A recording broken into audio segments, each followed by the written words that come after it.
As the war in Ukraine continues, experts say the threat of misinformation is on the rise. A push to rein in social media giants is growing in Washington. Mike Emanuel has the story.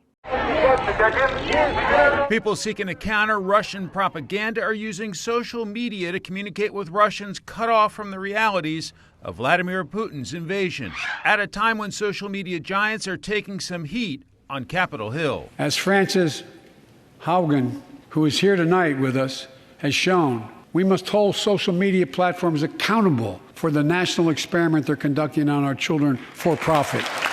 Frances Haugen is a former Facebook manager turned whistleblower. She disclosed tens of thousands of internal documents to Congress and the Securities and Exchange Commission. Her revelations provided information about what the social media giant knew about its impact on teens' mental health and the scope of misinformation on Facebook. Now there are bipartisan calls in Congress for regulation. I think transparency is something that both sides can get behind.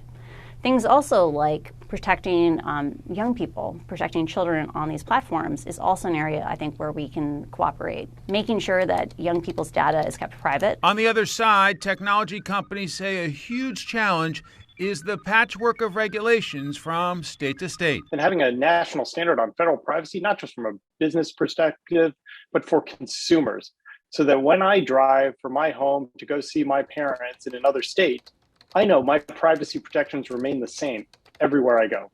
There's a fine line to walk here. One person's smart regulation is another person's censorship. Part of the challenge for bipartisan lawmakers seeking to regulate big tech. Amazon is planning to shutter all 68 of its retail bookstores, pop-up shops, and four-star stores in the U.S. and U.K. The news marks a turning point for a company that started out as an online bookseller, disrupting business for brick-and-mortar stores like Borders and Barnes & Noble.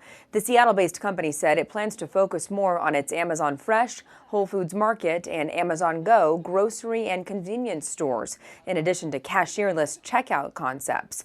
Another ongoing focus will be Amazon Style, a new line of fashion stores.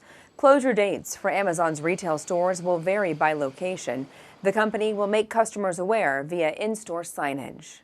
The future may not be so distant after all. Kevin Corke has an inside look at the new groundbreaking experience, giving folks a taste of what life could be like in the year 2071.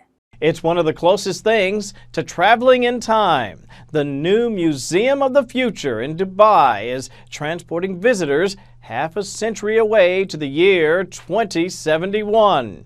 The 7-story museum lets folks experience life on board high-tech spaceships, where experts predict scientists will be studying how to harness renewable energy from the moon.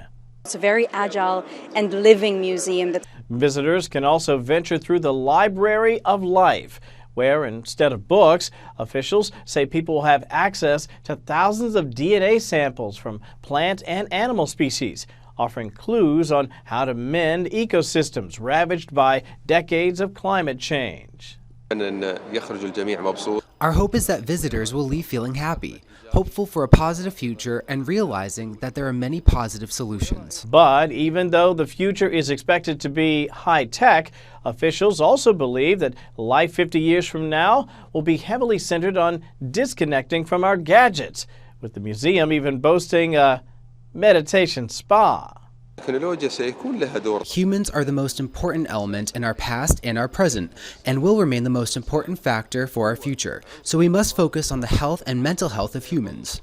Officials say they can only predict what the future will have in store for us all, adding that the museum will actually be constantly evolving, hosting panels with leading scientists and engineers to help humanity shape the future we all desire.